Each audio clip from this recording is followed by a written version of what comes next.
December 31st, 2019, the last day of the year for most people. It was a time of celebration, parties, and resolutions.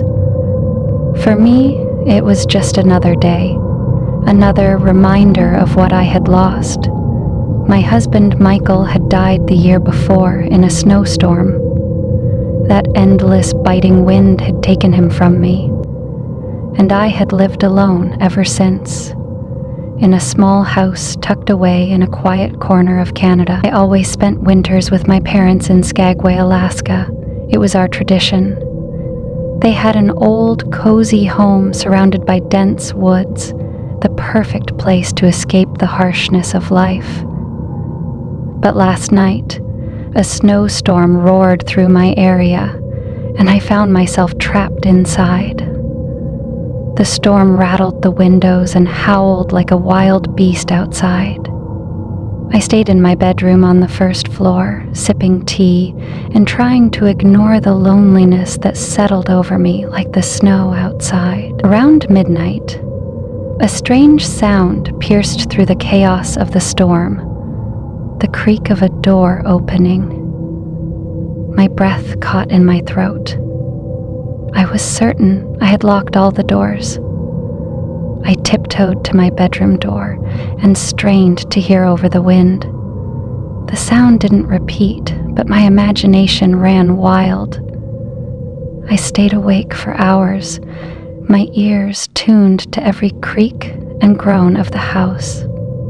Morning came, and when I finally ventured downstairs, the front door was locked, just as I had left it. I laughed nervously to myself, brushing it off as the wind. "You're being paranoid," I muttered. With the storm subsided, I packed my things, eager to leave the house behind for a while. I loaded my car, double-checked the locks, and began the long drive to my parents' home. The journey was uneventful until I arrived in Skagway, late that evening. The road to my parents' house ended at the edge of the forest. From there, a narrow, snow-laden path wound between tall, shadowy trees. It was always a peaceful walk, but that night, the air felt different, heavier. As I trudged through the snow, dragging my suitcase behind me, I noticed a figure ahead. A man in a hoodie stood among the trees, watching me. His face was obscured by the shadow of his hood, but his posture was tense deliberately. I stopped dead in my tracks, my heart pounding. "Hello?"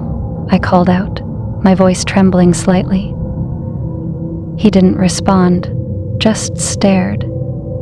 There was something eerily familiar about him, but I couldn't place it. After a moment, he turned and walked deeper into the woods, vanishing from sight. I hurried the rest of the way to my parents' house, my mind racing. Who was he?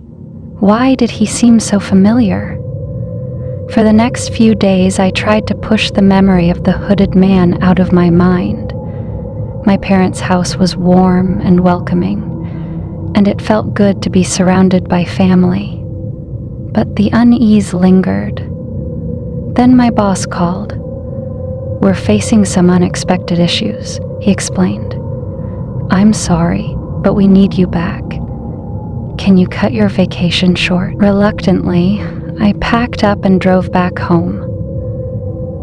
It was late evening when I started, and by the time I arrived, it was nearly 2 a.m. The house greeted me with an unsettling stillness, as if it had been waiting. I stepped inside and immediately noticed something strange. A pair of coffee cups sat on the living room table. I distinctly remembered washing and putting them away before I left. My stomach tightened. Was someone here while I was gone? Or had I just forgotten? The thought of being so careless bothered me almost as much as the idea of an intruder. Shaking it off, I went upstairs and locked my bedroom door. Sleep came fitfully, and at 3 a.m., I woke to the sound of crying. It was faint at first, like a whisper carried on the wind. I sat up, my heart racing. It was coming from downstairs.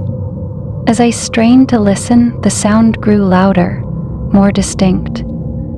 A low, mournful sobbing echoed through the house. My blood ran cold as I recognized the voice. It sounded like Michael. I leaped out of bed, barely bothering to grab a flashlight. I rushed downstairs, calling his name, even though I knew it couldn't be him. The living room was empty. The crying stopped abruptly, leaving an oppressive silence in its wake. I turned to head back upstairs, but as I reached the bottom step, I froze. Footsteps behind me. I spun around, and there he was, the man from the woods. He stood in the dim light of the living room. His hood pushed back to reveal his face.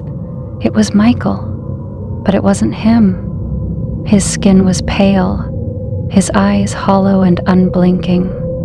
A frost clung to his hair and eyelashes, and his lips were tinged blue. He stared at me with an expression that was almost sorrowful, but there was something else beneath it, a darkness, an unnatural hunger. I stumbled backward, my knees buckling. The room spun and I hit the floor hard. When I woke, sunlight streamed through the windows. I was lying on the living room floor, my body aching from the fall. The house was silent, the air heavy with an unnatural stillness. I sat up slowly, my mind reeling. Had it been a dream? A hallucination? I scoured the house from top to bottom, but there was no sign of anyone else. No wet footprints, no frost, nothing. The coffee cups were still on the table, and everything else was exactly as I had left it, but I couldn't shake the feeling that I wasn't alone. That afternoon, I packed a bag and left the house. I didn't care about work or the possibility of losing my job. I just needed to be somewhere else, anywhere else. I called my friend Helena, who lived in a nearby apartment complex. She welcomed me with open arms, no questions asked. As I settled into her spare bedroom that evening, I felt a small measure of relief. The house was behind me, and with it, whatever had haunted me. But even now, as I write this, I can't help but wonder, was it really Michael? If it was, what did he want? Why did he come back? And most chilling of all, will he come back again? I'm not sure I want to know the answer.